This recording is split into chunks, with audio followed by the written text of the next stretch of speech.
twashakanye 2017 Kinshasa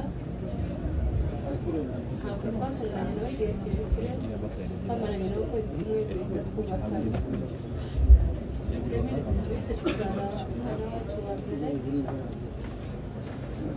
turaza hano 2019 Nairobi musigi Kinshasa hano kuri live twushika nashitse hano 2021 nawe araza ansanga twakomeza mu buzima busanzwe tubana amahoro nta kibazo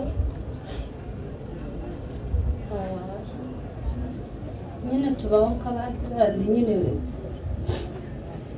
ukuntu babayeho nta kibazo na kimwe umugabo wanje ndamuhamyaho ku bintu nari muziho umugabo wanje yari akunda abana cyane cyane namaraga kubyara iyo ntagira za bindi z'abagabo ngo ntiyafata umuyonyo ubwo agahita afata akabebe kiwe akakubagira kuzageza umuyonyo ucitse akatekera abana akamenya kubagaburira akambwira ati ntabwo ubasha kwita ku bana ati nijye gukunda abana kubisumba icyo cyo rwose umuzeho umugabo wanjye ukuntu yakundiraga abana bacu ikindi cya kabiri kakagware ni umuntu wakundaga Imana cyane cyane yarangagwa n'ibintu byo gusenga n'ibyo kumbwira ngo bijya bimubeshejeho bijya kuba bivuge cyane nko gusenga yakundaga Imana ndabitamye neza kuko umugabo wacu yagiye mu ijuru bitewe n'ukuntu yakundaga Imana ndashimira Imana yuko Imana yadutaye umwanya nubwo zagenze kuriya hakaza tukabana hariya mu bitaro tukagurare naramugwajije iminsi yose yamaze hariya mu bitaro tugira umwanya wo kwitunganya njyewe nawe turababarirana ndashimira Imana kuko umugabo wacu yagiye ntacyo umutima wiwe ushinja ndetse naje ubwanje nsigaye ntacyo umutima wanjye ushinja kuri we ibyo ndabishimira Imana yakoze ibyo ngibyo kugira ngo iduheze umwanya wanje nawe kugira ngo tubashe kwitunganya ikindi ndashimira ko yasigiye kwibutsa abana twazaranye nawe njyewe n'abana batatu ndetse na n'ubu iwe bamwishe twazaranye mwitaga ngo fotokopi yiwe kuko yasi cyane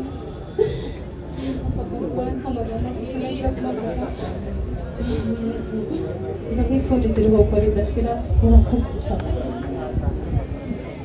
murakoze cyane mukomeze mwihangane reka dusabe ndayishimiye gira hano nawe agira icyo avuga ku muvandimwe we. Haleluya. Mbere ya byose banje gushimira Imana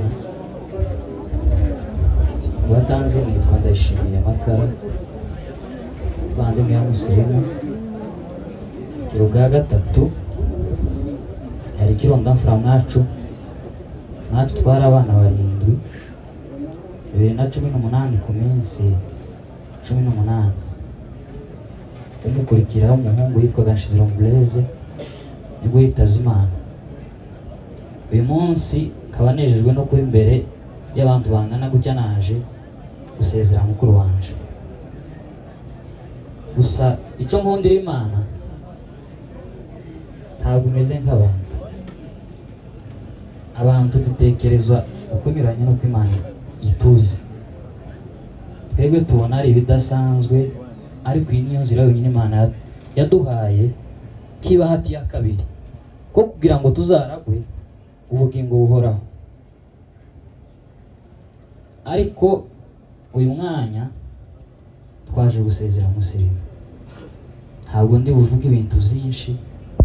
Yansize nkiri muto, yansize ngire ngo ntaratangira ishuri, ntaratangira maternelle, ariko ubu ngubu nanje banyizeye bampeza ijambo umuryango ndabashimiye. Icyo mvuga w'umusirimu yagize ishaka ry'igihugu, yansize nkiri muto cyane. 2012 agakobwa k'agaherezi kavutse, ico gihe yaje kuturamutsa, araza simani ukuntu yari ameze, gusa nico nibuka. Arangije asubirayo, amwingize kuva mu gisirikare aranga, yagikunze kuva kera, ariko birangira kigiye imyaka yaragize yose kuva 2013 kugeza 2020 ari mu gisirikare. Urumva yagikoze imyaka myinshi, ariko kuvuga ngo imyaka yose yagize mu gisirikare, Imana yashimye ko atagwa Kinshasa. Murabizi ntabwo mu nzu z'ubwoko bwacu twahuye nazo, ntabwo Imana yashimye ko agwa muri Kongo, ariko igare rye yari hano muri Kenya. Kwari kugira ngo natwe ahari yaje kugwa muri Kongo ntabwo abantu bose baba bari ahangaha, ariko kuba turi ahangaha ishimwe Imana yaduciriye inzira. Ikindi uvuga kuri Musirimu, amaze kugenda twakomeje kuvugana nawe cyane, jewe twaravuganaga kuri telefone akatuvugisha cyane, yagiraga n'imbabazi nyinshi, yaradukunda pe, ariko natwe tumukunda abavandimwe murabizi mwese. Ariko kuri ubu ngubu Imana yamukumbira mu jambo, urubuto rweze rurasarurwa. Ikindi ngiye gushimira abantu, ntabwo ndi buvuge byinshi kuri Musirimu kubera ko murabizi. Ndi gushimira abantu, cyambere ndashimira umuryango wanje wa bugufi wabongera, mwabashe kuza kudufata mu mugongo, mwakoze Imana ibahe umugisha. Ko abantu bose bari ahangaha bangana gutya n'abadukurikirana online, Imana ibahe umugisha, kugira ngo ibintu zose bigende neza.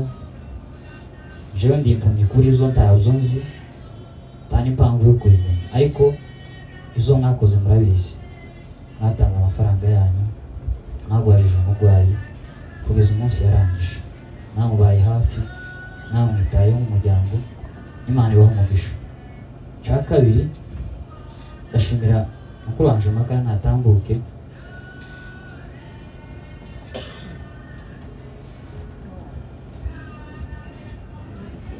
uyu mugabo mubona yakoze ibintu bikomeye, kuva Musirimu aboshwe kugeza umunsi yarangije bari kumwe nawe umunsi ku wundi, akamwitaho.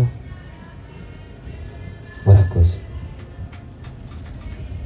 Imana iguhe umugisha. Hari undi mugabo bari kumwe, umukuru w'umuryango Natambuke, perezida w'umuryango.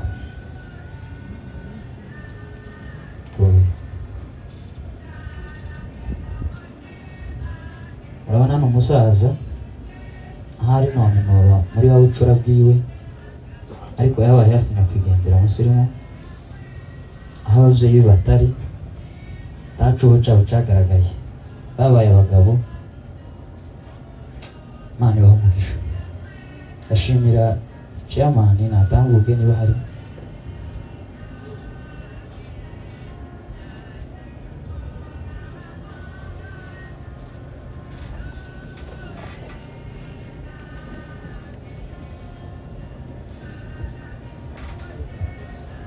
Uyu mugabo muzo bakoze byose nawe yari abarimo, uzabe kubigira umutwe munini, yari ko ajana nabo, zakozwe zose arabizi. Nawe ndagushima, aho muze atari ndagushima. Imana iguhe umugisha. Ikindi cyongeyeho, ngiye gushimira abasegege, ibibazo byabaye bose bari kumwe nabo, aho bari. Imana ibahe umugisha. Ikindi cyongeyeho, ndashimira abanyamurenge bose mwagaragaje uruhare rwanyu nk'abanyamurenge, umwana wanyu ndabashimiye. Ntacyo twabona tuvuga tubaha, ariko Imana nyiri bitanga ihumuriza imitima yacu, kubera ko njewe ntaho muri mabaheza, ariko ikiri muri twebwe ico kiduha ihumure. Uyu Musirimu apfuye yarangije ndi mu gitaramo, maze kumenya ibingibi mbona byakabije, ariko mbwira Imana ati niba udukunda wajana umuntu wawe akaruhuka. Ari mu gitaramo mu gitondo nasengaga amaserivisi abiri, ariko mu gitondo mzuka nabi. Mukuru wanje